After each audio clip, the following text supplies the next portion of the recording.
welcome to Entrepreneurs on Deck, What's in Your Pitch Deck podcast. So on this show, we are going to bring various different type of guests from different backgrounds, from different organizations that have their own story to be able to tell you, and you can get inspired from. And to my right, I have this young lady here that has a phenomenal company that's transforming the lives of people in the community, and she's servicing entrepreneurs such as yours and such as I. Her company is Grow Your Nonprofit. So what does that mean? You're going to get some insights shortly.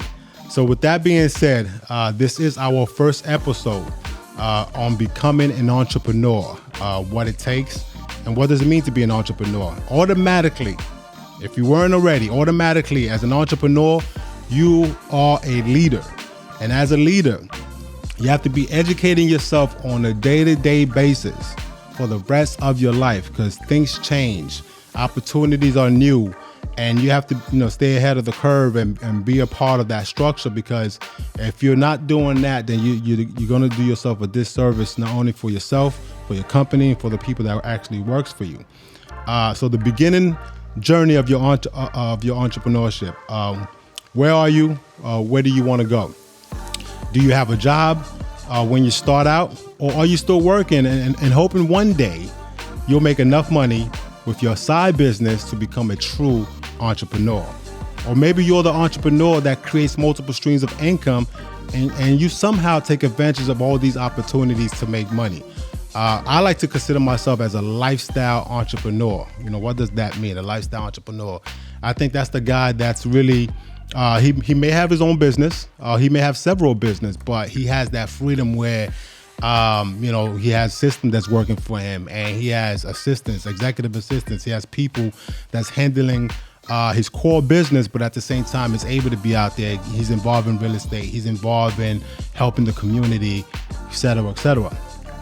So I like that kind of freedom. I think there's like two types of entrepreneurs. There's like the technician, and there's the actual entrepreneur. The technician is the person that owns a business. Maybe they have like a retail shop, and let's say it's a cafe or it's a restaurant. That person's gonna live in that business because that person don't really trust anybody to do the work appropriately, like he or she's gonna do it. So that person right there is limited, because if you're trying to expand and grow your business, you can't be the guy that knows it all and that's gonna produce. In order for you to produce and scale your business and maybe open up a franchise one day, you have to really think about duplicating yourself or replicating yourself multiple times, basically 10x yourself, or as much as possible.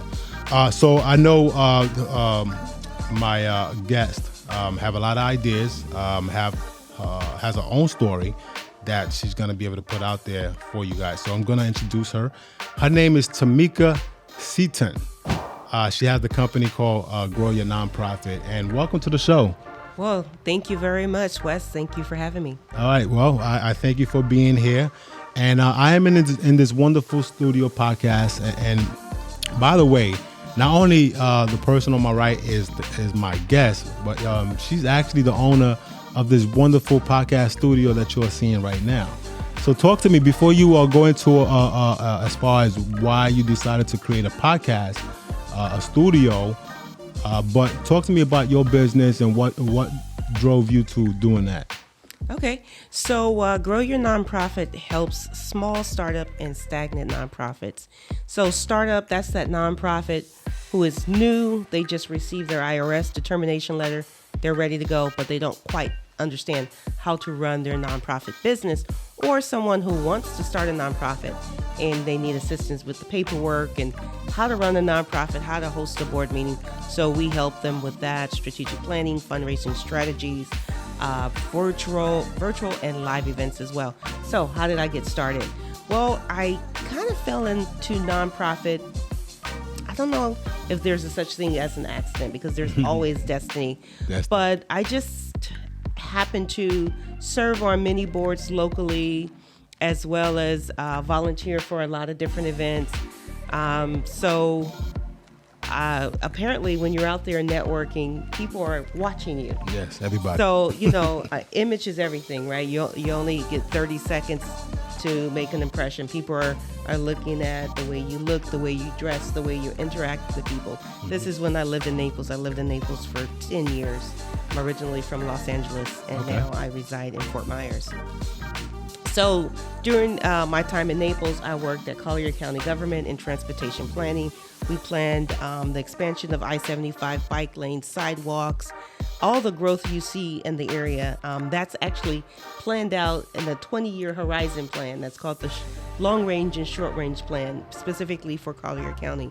So from there, I went over and I worked in the mayor's office for the city of Naples for about 3 years. I met a lot of people, and just one day out of the blue, the CEO of the Shelter for Abused Women and Children in Naples reached out to me, asking me out for lunch because she had an opportunity. I'm like, okay. Oh, okay. I was going to say, that person wants a date. Okay. Yeah. Well, she's actually a female, right. but doesn't matter now. I said, I love to eat. Everybody loves to eat, so let's go out to lunch. Sure. So she just told me about this opportunity as senior development officer at the shelter, and I thought, like, why would she reach out to me?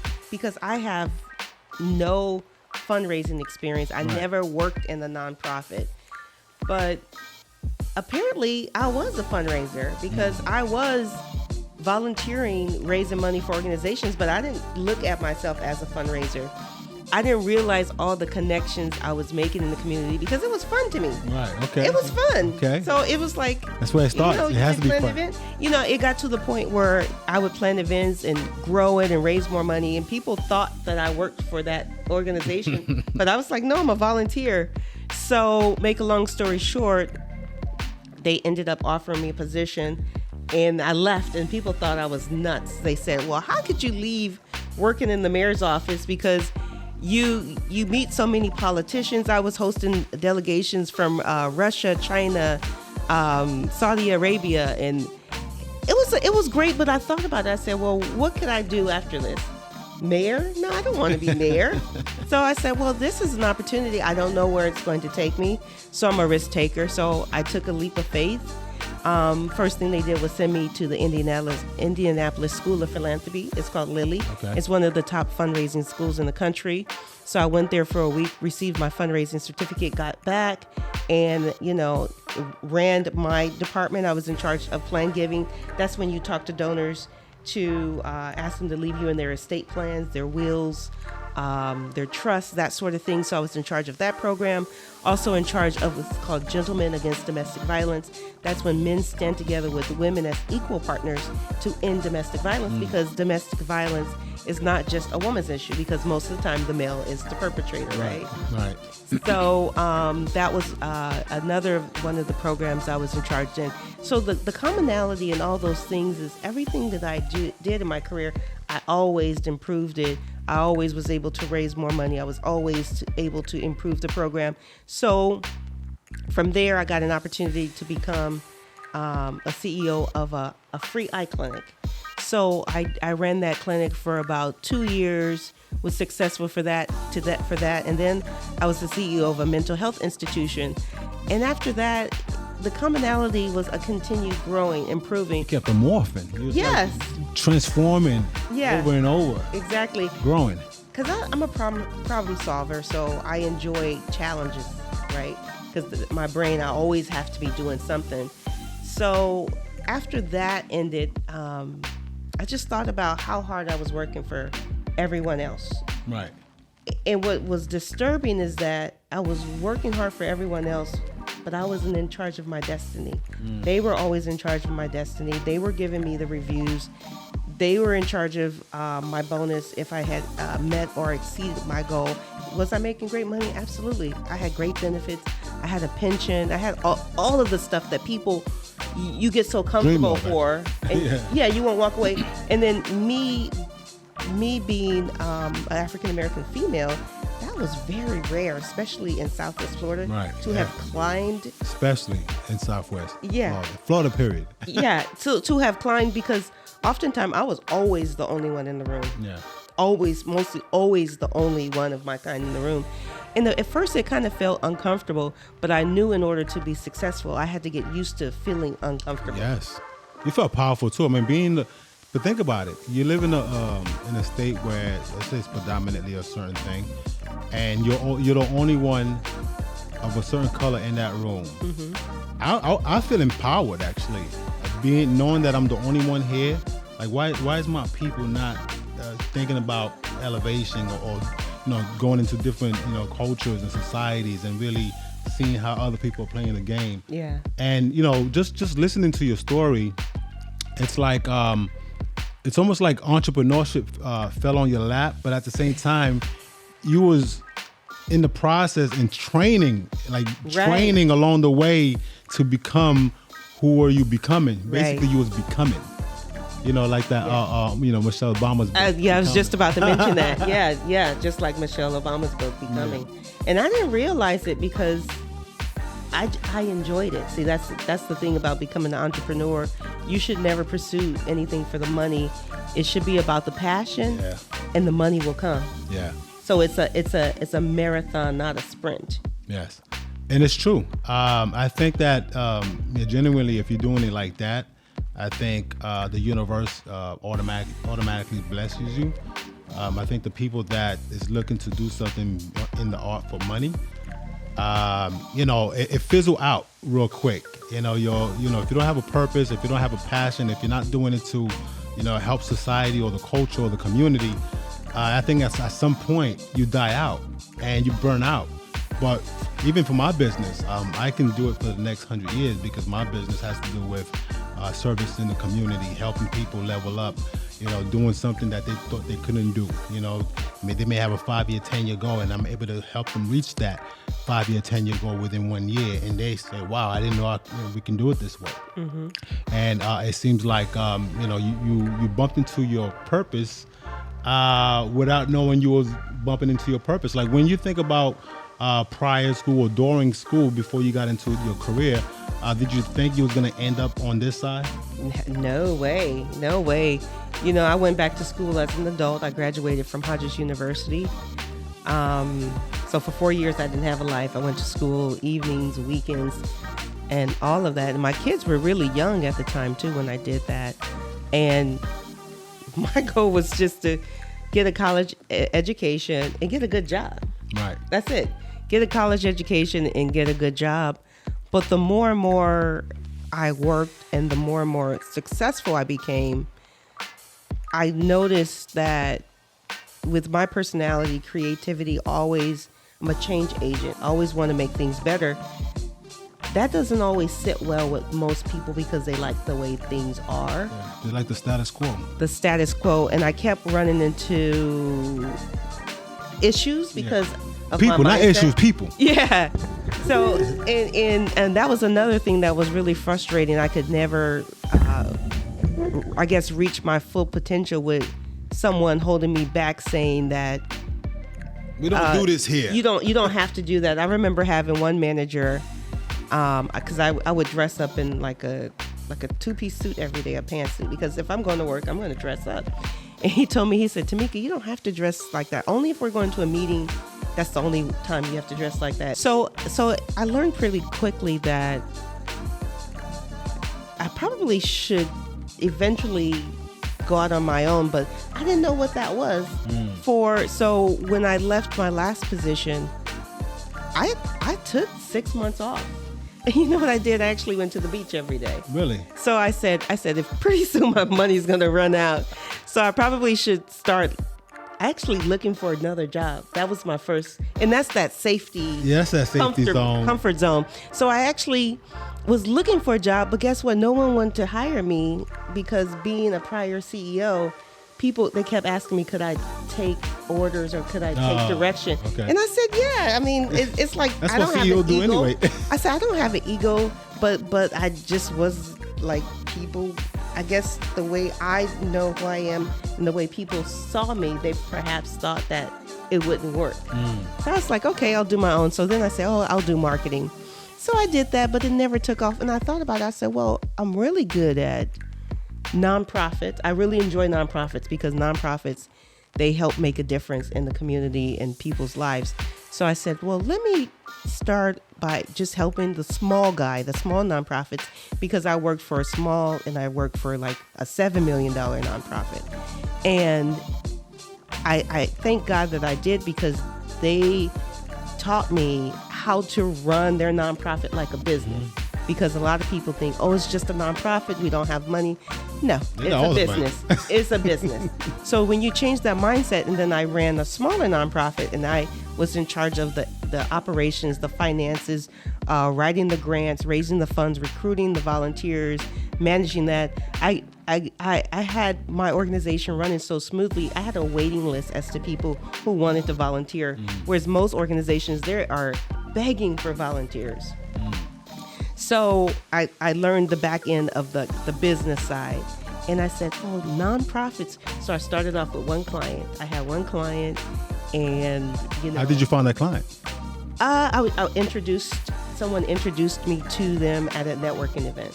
So you started networking before you had a business? I always networked. Always networked. Always networked. Always believe in being a lifelong student. Always professional development. Always meeting more people, and not necessarily meeting people to see what they can do for me. I always try to find what I can do for them. I have always tried to be of service. I'm a former Rotarian. And, I think I probably charged $25 an hour. But it was just okay, I'm doing this. And then I started gaining momentum, and I started gaining my confidence. I'm like, okay, there is a need for what I do.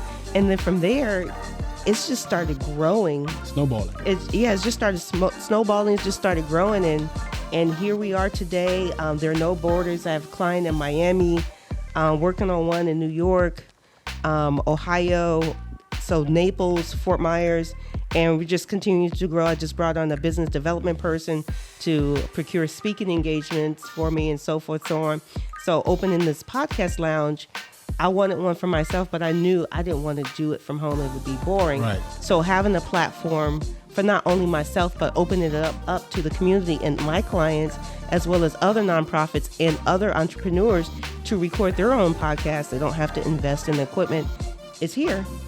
So here we are. That's great. Today. I mean, you mentioned there's one person that got you a new client from networking, and now you are here now, still building your business, and you open up this podcast. And I think there's a plethora of opportunity through that as well, because you're killing a few birds in one stone. Right.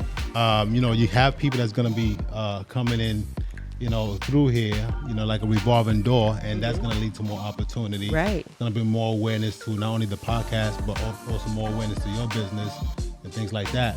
And listen, I commend you. This is, you have a great story. Are you planning on writing a book one day? Oh, absolutely. I actually have a book that's finished. It's 12 chapters. It's how to create a sustainable nonprofit. But I'm very bad. I really need to go through it and edit it. I had a coach, and he got a full-time job, but I always work best if I hire someone to work with me. So, but yeah, I do have a book that is how to create a sustainable nonprofit, and we start from the beginning. So I have that. And then there's also a book that's been on my heart that I have notes. It's from South Central to the boardroom. So it's my journey from growing up in the 70s in South Central, and then moving to Southwest Florida to the boardrooms, and climbing the corporate ladder and being successful. So that journey, coming from a family of 7, and the community that came to, that's it's kind of rare. That's going to be inspirational. I mean, you're going to inspire, young black girls that look like you. Not only that, but you're also going to inspire females. Right. Females in general, in order to, climb that ladder, find the purpose and maybe go through a certain path. I think everybody needs that. And that's why I think, having this podcast, Entrepreneurs on Deck, is good, because we give people an opportunity to share knowledge, share information, and also to learn from what we're talking about, and we're given that opportunity. And so we are doing our part for the community, Right. Yeah. So I just believe in entrepreneurs working together, partnering, and just sharing our knowledge, sharing information, because in order to elevate, you have to delegate. and just like not. You mentioned this earlier, not just creating yourself a job, actually creating a business that's scalable, that you can scale and eventually sell. Yes. So if I get hit by a bus tomorrow, my legacy can go on. I don't want it to end with me. So that's what I'm working on, is really scaling and delegating. So your legacy. Legacy. I mean, the writing of the book also creates the legacy aspect too. I think all entrepreneurs have knowledge, wisdom, and information to offer to society and the community of entrepreneurship. So I think everybody that's in the game to at some point write a book. I myself, just on certain expertise I may have when it comes to credit, I have this book called Credit Design Secrets. How to add primary trade lines onto your credit report, so that way you can start designing it so you can tap into that resource and maybe help yourself out as far as whether it's your business, helping your personal lifestyle. I also have another book that I want to put out. It's called Life Beyond Just Living, which has a lot of connection with Life Designers, which is the company that I run, where we help working class Americans escape that harsh journey of achieving financial success. Right.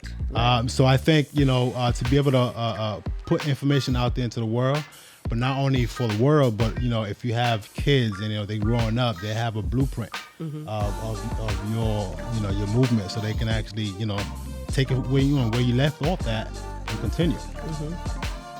But yeah, so I think you remind me of Oprah. I'm watching the book right there. You're very inspired and you are very inspirational. Thank you. And I know you are out here continue doing great things, and I want to be a part of that strategy. Yes. Let's do it. Let's get entrepreneurs on deck. Absolutely. Well, we're going to take a pause right now. This is Entrepreneurs on Deck, What's in Your Pitch Deck podcast. This is Tamika Seaton. Am I getting it right? Seaton, that's right. Seaton. And, her business is Grow Your Nonprofit. And please tell us how to get in contact with you, how to be with you. Yes. So get in contact with me to set up your free 30-minute consultation. You could text me at 239-293-2009 and visit my website at growyournon-profit.com. Again, that's growyournon-profit.com. And your IG, you have IG, TikTok. Are you TikToking nowadays? I'm a little too old for TikToking. I leave that for the next generation. But I am on Facebook, and I also have a Facebook group, Grow Your Nonprofit. Join that, as well as like and follow me on Facebook. And I do have Instagram, actually under my name, Tamika Seaton. Okay, well, I'll be following, and I'll be hollering. Yes, follow and holler. Follow and holler. Yes. All right, so we're going to end it right there. We're going to come back with our next guest, Chad. He's a financial advisor. And listen, if you are just getting into entrepreneurship, this should be good for you. If you're not into entrepreneurship and you're just an average individual, or just an individual that's out here, you want to know how to stay or sustain yourself in this day and age that we got going on here. There's a lot of recession going on. There's a lot of anxiety going on, where people are worrying about money and not having enough. So this gentleman is going to help us out, figure the future out. All right. So with that being said, music, please.